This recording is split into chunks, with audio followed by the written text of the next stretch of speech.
Well, I think we are in the middle of a transition and people feel it. The Bitcoiners are pushing us in one direction, but we obviously don't want it to be this chaotic, right, deflationary bust seismic shift where a bunch of people are trying to get on the life raft and they feel like they can't. And it's interesting because following you, you're really interested in AI and some of the developments in decentralized, protocols like social media, including Nostr. So how do you think this will all converge and how will AI transform our lives? Hi, I'm Crypto Positive. If you like this video, please leave a comment and subscribe to the channel. It's very important to the channel and gives me motivation to make more videos about crypto for you. And now let's go to the video. As we transition to Bitcoin. It's a really hard one because it comes down to training the data set. And whenever I look at just between the US and China, so like our data sets are much more decentralized and more difficult to access than in China, where you have a government entity that literally just is clawing all the data into a consolidated database in order to train it however they deem necessary.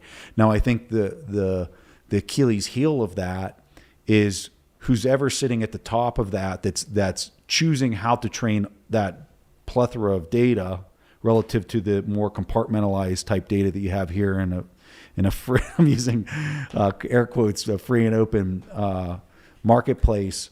I think that's going to be the underpinning of nobody really trusting that AI because of the biases that are going to be trained into it.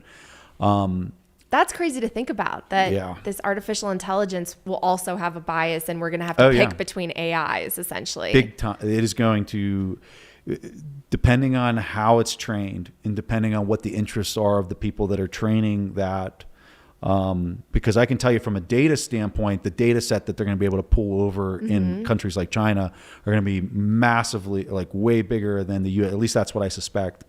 And so here in the US, and I mean, the Chat GPT is, it's getting crazy. Like for me personally, the little bit that I've played around with it, the stuff that you're seeing, the pictures that are being created through this type of technology, I just can't even imagine where it's going to be in 5 years. And I just saw Elon Musk just made an announcement, I think it was yesterday or the day before, where he's going to try to train his own version. And I mean, he makes a lot of announcements, but the point that I'm really trying to focus in on is the narrative of the biasy of who's training the data set is already starting to emerge. And so you might have these various forms of AI that have biases actually as a selling point. Before we get back to the video, I want to tell you that you can get a free $100 bonus from iTrust Capital by clicking the link in the description right now. Now let's get back to the video. To their use.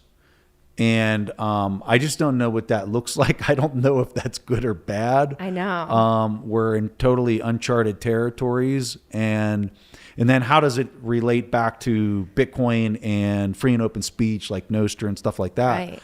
I don't know that I have an intelligent way to look at it at this point in time, because it is just such uncharted territories. But I think we can rest assured that there's going to be kind of this this point in maybe the next 5 to 10 years where things get very, very interesting. And Eric Weiss had an interesting post, but it did make me think, is like, wait till the AIs start figuring out how powerful Bitcoin is, and like, what does that mean? Yeah. Right? Because although Wall Street's incentivized not to understand Bitcoin, and a whole bunch of other existing legacy entities are incentivized not to understand Bitcoin, some of these AIs might start understanding it, and that's gonna be an interesting potential turning point as well. Well, forgive my directness, but I'm worried that this technology is going to make us dumber. If people don't have to think for themselves. I mean, I've seen people tweeting that they don't even have to write college papers anymore because they could just input information and it spits out a better essay than the average student could write. Yeah, that's a great point. I think my wife really shares that point with you, is the kids are kind of like learning to write and things like that. She's like, I was showing her some of the stuff and she's like, this isn't good, Preston. I was like, Well, you have to think for yourself. You do. You know? And so, I mean, like any technology, it's a tool to make you more productive. And underneath of technology that we're using right now, we don't understand how it works and because it's built in layers, right?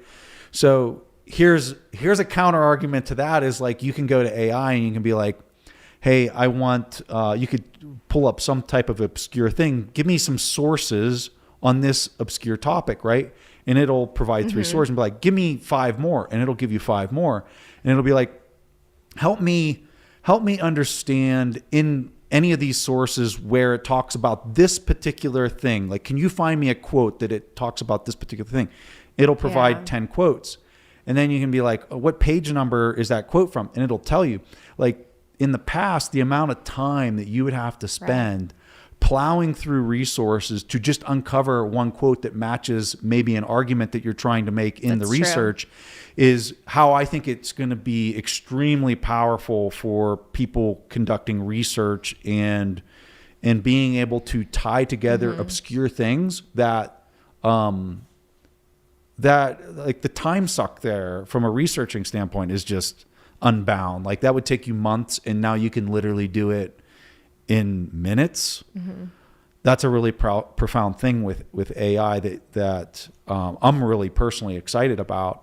But with respect to writing, like you're exactly right. Like the kids can just, I couldn't imagine being a college student right now. Right. I couldn't even imagine like how they're dealing with this, but yeah, my AI wrote my paper. Well, I appreciate your points. You're more positive about it than me because I start to think of movies like Idiocracy and just wondering what the future will look like. But the knife can be used to murder. The knife can be used to save. The surgeon can use it to save somebody's life, and I see AI in the exact same way, but it's so much more. The magnitude of it is just like off the charts compared to like, technology typically kind of moves things at a slower pace. Right. But now, and this goes perfectly to Jeff's, thesis of his book, right. Like we're on fold 45 with AI or fold 46, and we're now moving the distance of planets with this leap in technology. And so like, is it bad? Is it good? It's both. But the magnitude is just so profound that it's difficult for you and me to even wrap our heads around, like, what is this?